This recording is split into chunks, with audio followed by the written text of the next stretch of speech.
Selamat siang para netizen dimanapun kita berada, salam inspirasi bagi kita semua. Dugaan kerugian negara ya soal penyalahgunaan kota haji yang kemudian dari pemerintah Arab Saudi begitu kan diberikan 20.000 kota ya kota haji. Justru ya Haji Plus mendapatkan 50%. Terus kemudian kota haji plus ya dan kota haji reguler itu mendapatkan 50-50%. Jadi saya kira ini langkah yang kemudian banyak bertanya-tanya begitu. Kenapa kerugiannya ini mencapai 1 triliun versi KPK?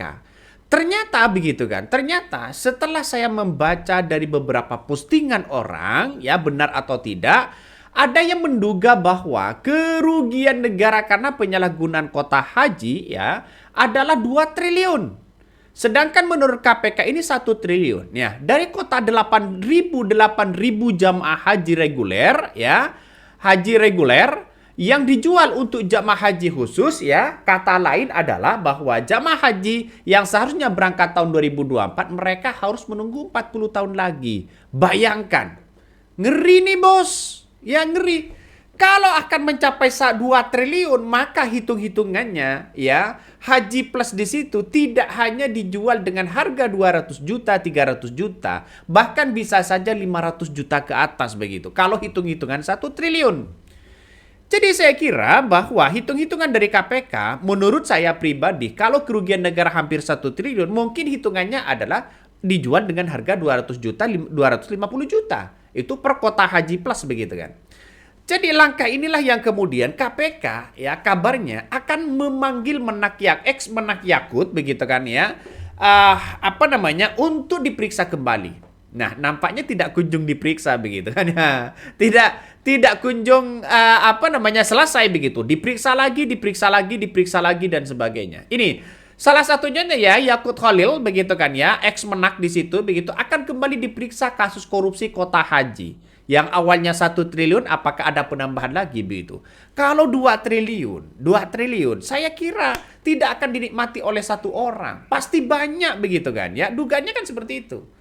Anggaplah 1 triliun begitu. Siapa yang menikmati itu? Apakah ada orang yang diperkaya atau tidak begitu kan?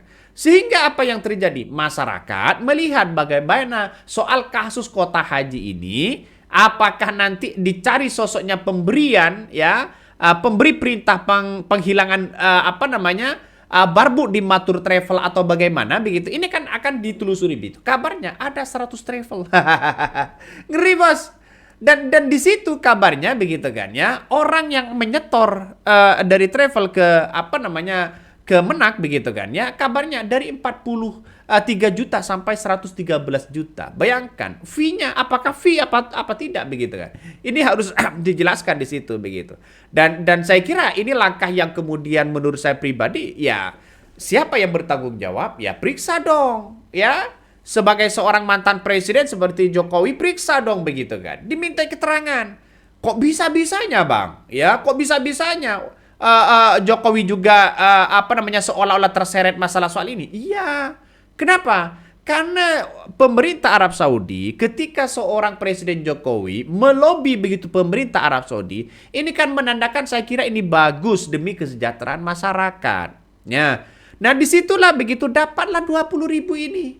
Ya dapat 20.000 ini. Nah sesuai dengan undang-undangnya maka kemudian ya seharusnya 8% itu jatah yang akan didapatkan oleh Haji Plus begitu. Tapi tahu-taunya 50% dapat Haji Plus ya 50% kok Haji reguler.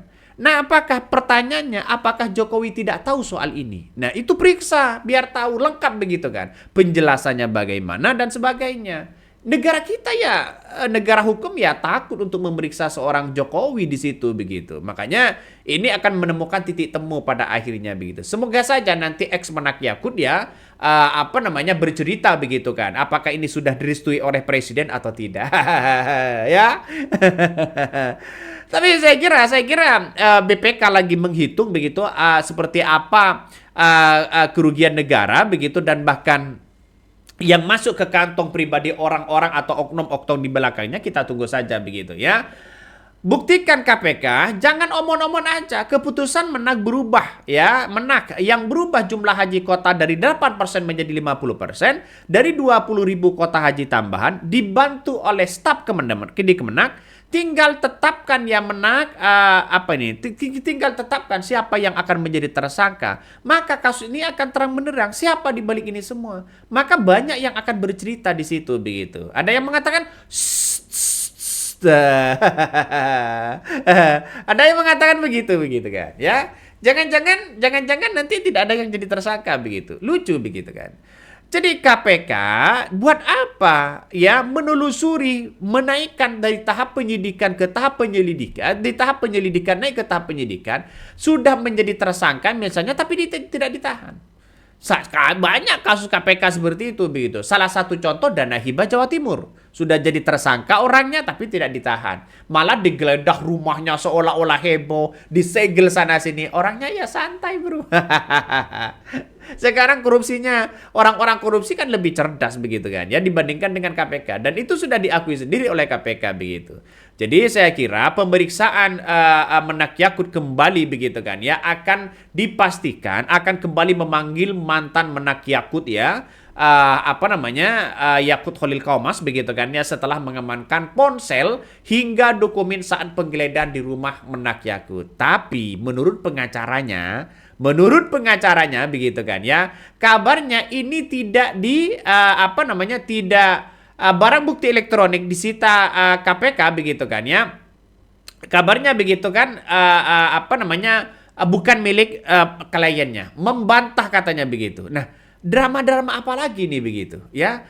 Kalau toh pada hakikatnya bukan dari Menak Yakut, siapa? Ya handphone siapa yang digeledah begitu? Ini pengacara Menak Yakut bantah handphonenya ya yang disita dan lain-lain ya yang disita KPK milik kliennya katanya begitu. Dalam beberapa postingan di kompas.com mengatakan pengacara Yakut bantah barang bukti elektronik yang disita KPK milik kliennya. Jadi apakah ini bukan milik Menak Yakut? Lalu kemudian milik siapa begitu kan? Jangan-jangan hanya sebagai umpan saja begitu. Jadi KPK ini ya kabarnya begitu kan ya tidak mengetahui secara detail barang bukti yang diamankan tim penyidik ya soal penggeledahan di rumah Menak Yakut di situ begitu ya. Kalau tidak tahu begitu gimana begitu kan ya. Kalau toh pada hakikatnya hanya barang bukti seperti itu begitu kan. Tapi kalau toh pada hakikatnya menurut saya pribadi begitu kan ada hal yang kemudian masih ya masyarakat masih diambang kebingungan begitu kan. Pengacaranya membantah bukan milik kliennya. KPK menjelaskan kepada publik kabarnya sudah menyita ponselnya, elektronik dan sebagainya. Semua kan orang bingung pada akhirnya. Kan diambang kebingungan siapa di balik ini semua begitu ya. Bahkan ya saya bacakan begitu kan ya, pengacara mantan Menteri Agama Menak Yakut Holil Qomas membantah bahwa semua barang bukti elektronik yang disita KPK dan penggeledahan rumah Yakut Holil Qomas adalah barang-barang milik Yakut sendiri katanya begitu kan. Ketika ditanya lebih lanjut soal handphone total barang disita KPK, Miliansyah enggan berkomentar. Nah, ini kan masih tanda tanya begitu kan, keterbukaan di situ begitu. Jadi saya kira langkah ini banyak orang yang mengatakan bahwa apresiasilah kepada KPK begitu kan ya untuk membuktikan bahwa KPK punya taring begitu kan ya. Dan ini salah satunya harusnya ya diperiksa lebih jelas biar tidak dipanggil lagi kata netizen begitu ya.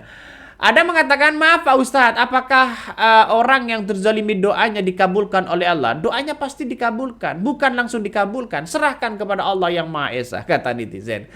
saking keselnya begitu kan kepada penegak hukum begitu. Kenapa Bang? Ya seharusnya ya matangkan dululah bukti-bukti yang kuat. Kalau toh pada akhirnya buktinya sangat matang sekali begitu kan ya, jadikan tersangka dong begitu kan, siapapun yang terlibat di dalamnya. Jangan lalu kemudian masih beralibi lah, berinilah, beritulah begitu kan, seolah-olah hal-hal yang biasa begitu. Jadi saya kira langkah dari KPK ini harus benar-benar dilakukan begitu kan ya.